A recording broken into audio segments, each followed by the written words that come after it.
Hello! So now we are moving ahead with the sparring or preparatory sparring training, and the next thing to learn. So what we have gone through before is basically how to block or parry the incoming strikes, which is the first basic skill you want to have, and also where to move if there is a possibility to move, or if you want to move, or if you need to move, based on what kind of block or parry you are doing.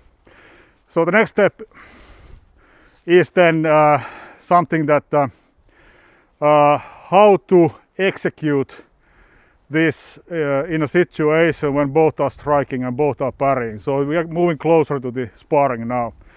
And today we'll be using downward cross-cutting pretty much. So it's this movement, it's a very basic movement, but you can already fight with only this if you want. You don't need any other movements really. But now there is a big problem with this, so you really have to pay now attention so that you understand this, otherwise you will get hit. And we'll demonstrate what the problem is. So this cross-cutting, what is sometimes called, this actually doesn't work unless you know one thing about it. So normally, like we have been shown before last year, so we're kind of both cutting against, so both swords move forward and then they collide. So of course this works as a block, but if you see what is happening here, we kind of always reset to the guard and then we are ready for the next cut, but nothing is really happening here. We are just destroying the swords basically. So this is not how you fight. So the problem here is if we both cut forward, okay, we are both covered, but nobody's hurt here really. And then we pull back, we are ready to cut again, and we cut again.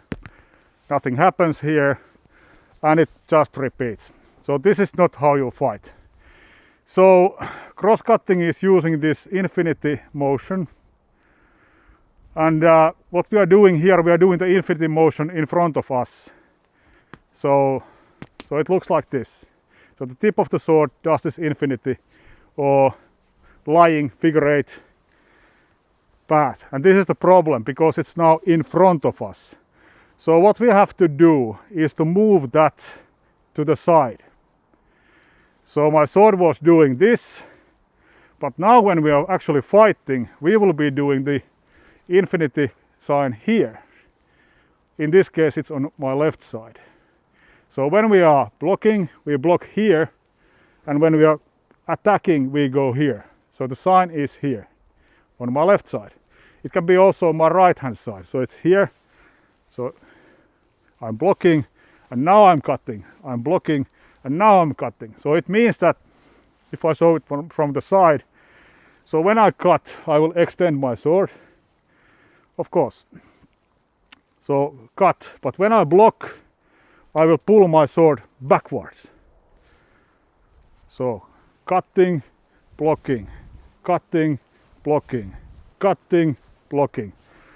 It's the same way to the other side, of course. So it's like cutting, blocking. So it's cutting, blocking, cutting, blocking.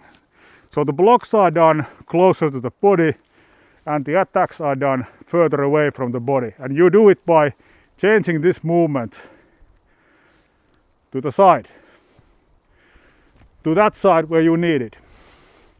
Okay, we will demonstrate this now, how it works in practice.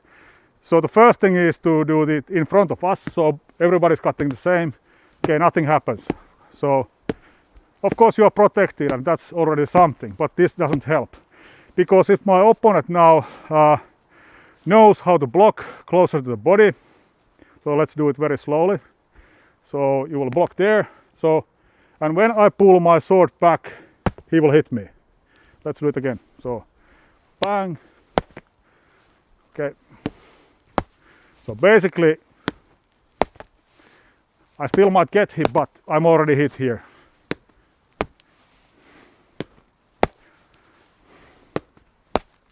So what changed? So the thing what changed is that when my sword is extended, he is now already ready to cut. So he will, when I'm pulling my sword back, he will be cutting me. So this is called timing. It's like a magnet coming at me. So and then I lose. So for this reason, it's now very, very important that you understand how to turn the infinity sign to the correct place, which is a little bit to the side. So now let's see how this goes then if I... So let's do it, repeat this a few times so you can see how it goes. So full speed. So, yeah. Yeah. I'm trying to cut you like a figure eight. I can't. You know, I lose every time. So not very good. So what I should be doing then instead? How can I avoid this? So he wins now every time. What should I do?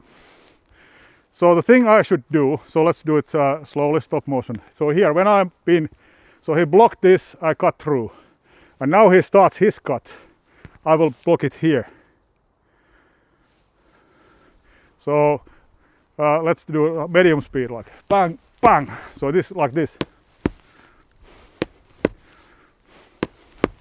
So now my figure eight is on my right hand side.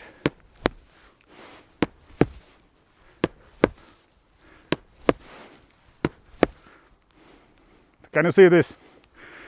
So I cut, but then because I do the figure eight on this side, now I can actually block. And it works the same way to the other side.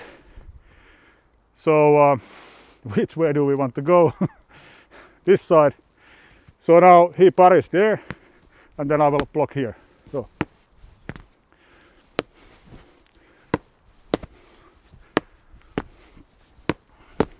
Of course you need to watch his sword. So if you are too quick with the parry, which is by the way quite a funny thing, so let's do it again. He will hit me. So if you are too fast with your parry, it doesn't help. So you have to watch the timing.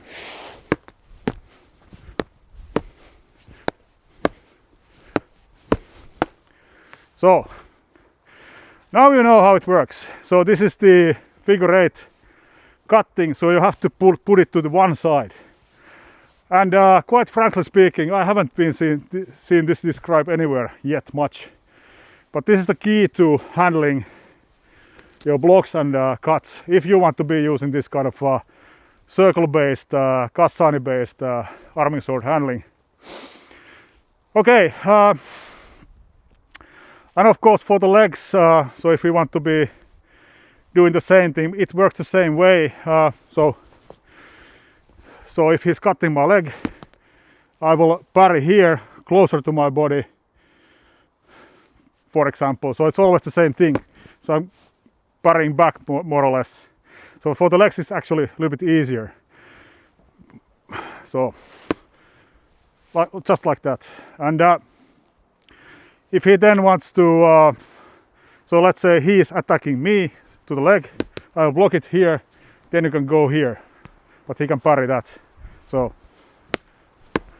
and then you can continue from there again. So 1, 2, yes, okay, again. yeah, okay. So you attack my leg, 1, 2, okay, he can attack high. So it's like leg, something like that. And this brings us forward in this practice, forward towards sparring. This is still basic training, but now you understand how this cross-cutting works. So when you cut, you extend, and when you parry, you come back. And figure eight is still in play, but it's now a little bit more to your side. And the reason we are coming back here is because if we are using heavy swords and we want to cut very strongly, so we always start the cut from here. The other reason is of course that with these swords there is no hand protection, and you want to pull your hand away as soon as possible as you have done your thing. Okay, that's it, and see you again. Bye bye.